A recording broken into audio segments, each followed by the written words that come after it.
Matahari adalah seorang penari eksotis keturunan Belanda yang menyebut dirinya sebagai Putri Jawa. Dengan model wajah eksotis, tubuh semampai, dan keterampilan menari yang dipelajarinya saat berada di Hindia Belanda atau kini Indonesia, ia berhasil memikat para pria kelas atas Eropa. Namun, walaupun karir tarinya melonjak naik, ketenarannya justru membawa malapetaka.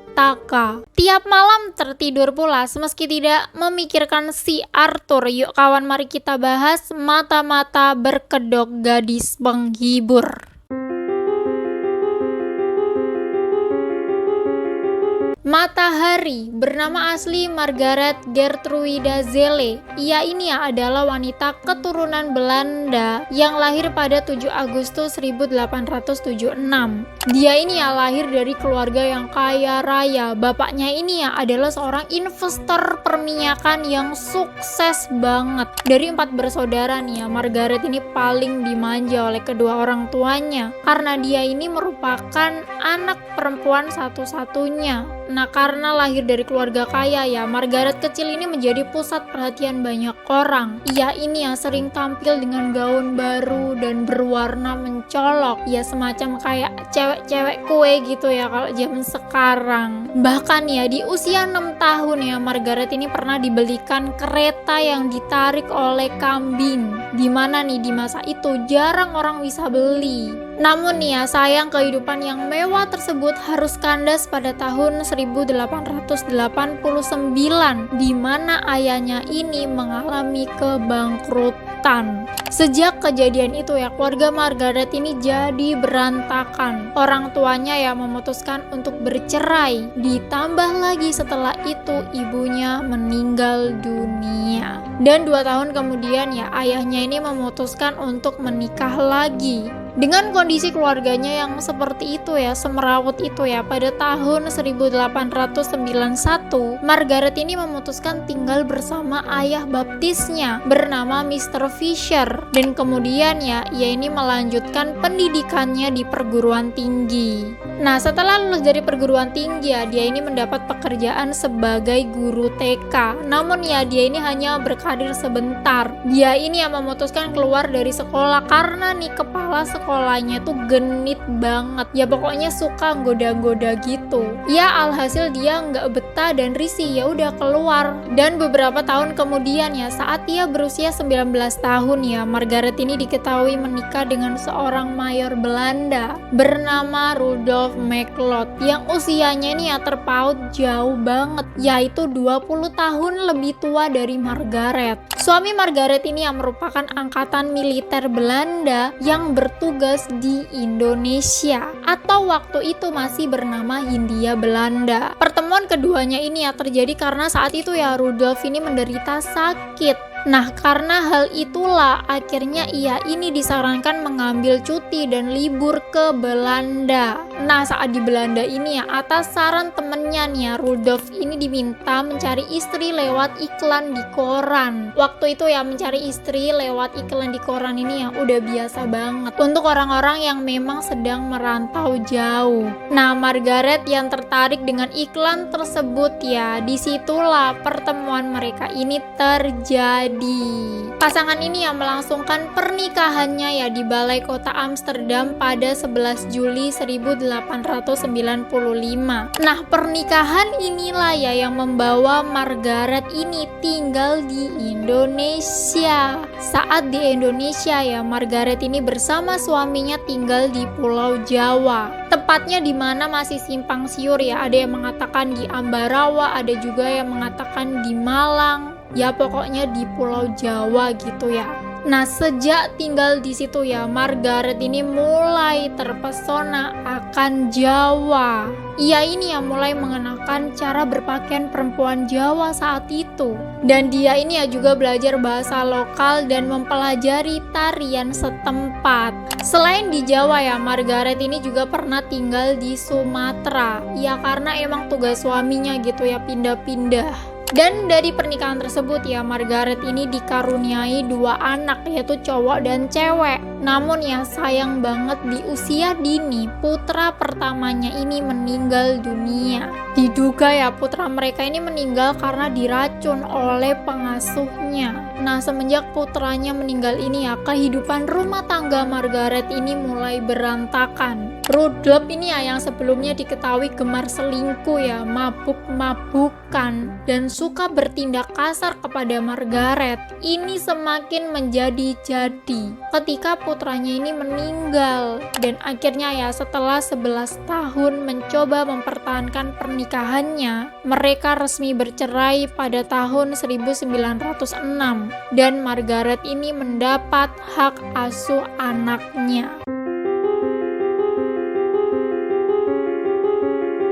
Sebagai seorang janda muda ya dan memiliki tanggungan anak, Margaret ini mulai gelisah soal finansial. Sebagai pensiunan tentara ya, Rudolf ini seringkali terlambat mengirim uang tunjangan untuk mantan istri dan anaknya. Nah, hal demikianlah ya yang membuat Margaret ini memutuskan untuk bekerja ke Paris, Perancis. Setibanya di Paris ya, Margaret ini mendapat pekerjaan sebagai penunggang kuda di arena sirkus. Sebagai penunggang kuda ini ya, Margaret ini menggunakan julukan Lady Macleod, dan dengan bekal kemampuan menarinya yang ia pelajari di Hindia Belanda ya, ia juga menyambi kerja sebagai penari di beberapa klub. Sejak itulah ya secara resmi Margaret ini menggunakan nama Matahari. Ya mungkin nama ini ya ia dapat terinspirasi dari bahasa Indonesia, bahasa Melayu.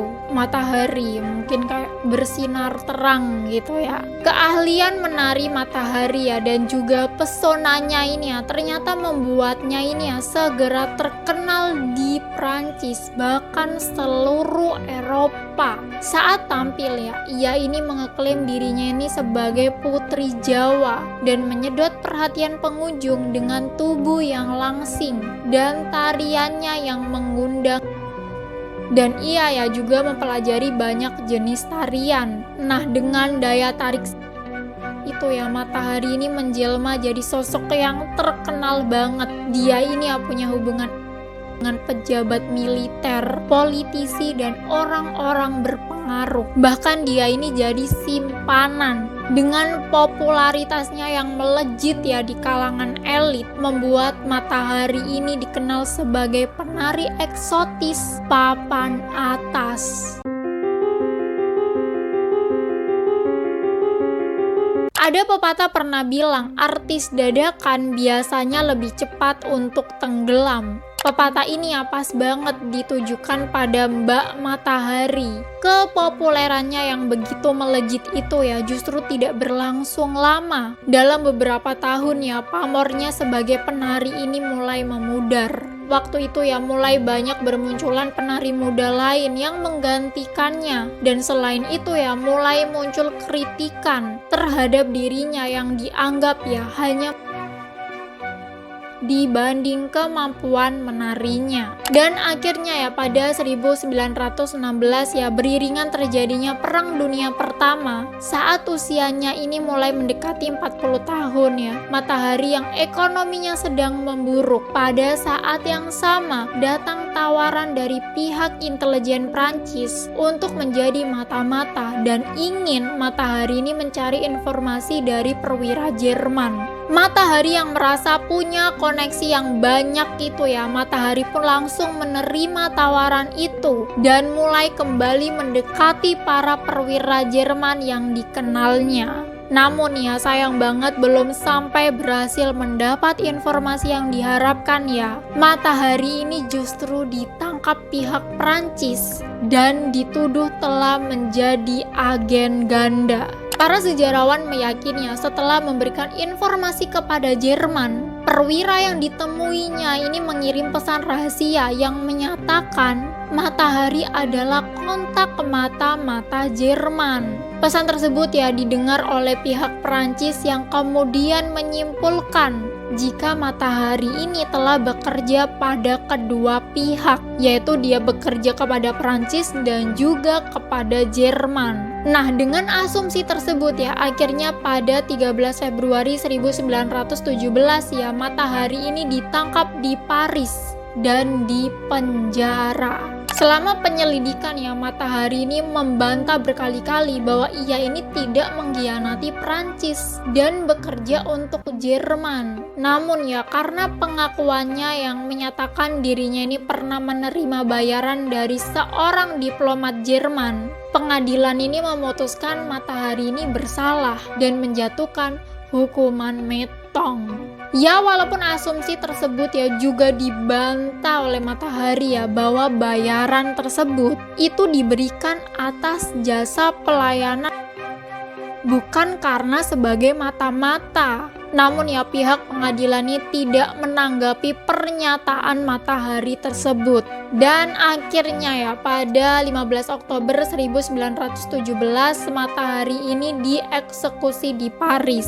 Matahari ya, yang saat itu berusia 41 tahun ini ya, tampak pasrah banget didampingi oleh seorang pengacara dan 2 orang biarawati. Sebelum dieksekusi ya, ia ini meminta agar matanya ini tidak ditutup, dan ia juga terlihat melambaikan tangannya pada pengacara sesaat sebelum akhirnya ditembak. Dan lebih mirisnya lagi ya, jasad Matahari ini ya dikabarkan dibawa ke sebuah fakultas kedokteran di Paris, karena ya tidak ada seorang pun yang mengklaimnya. Jasadnya ini ya dijadikan bahan kuliah pembedahan oleh mahasiswa kedokteran. Sementara itu ya, kepalanya ini ya diawetkan dan diletakkan di Museum Anatomi. Namun ya, konon kabarnya ya, organ tubuh yang dibedah tersebut itu telah menghilang. Ya, jadi kayak gitu ya kisah Matahari, sang penari yang hidupnya harus berakhir mengenaskan. Gimana menurut kalian kisah yang satu ini? Apakah kalian percaya bahwa Matahari adalah agen ganda? Atau hanya kambing hitam Prancis atas kekalahannya pada Perang Dunia? Coba komen di bawah ya.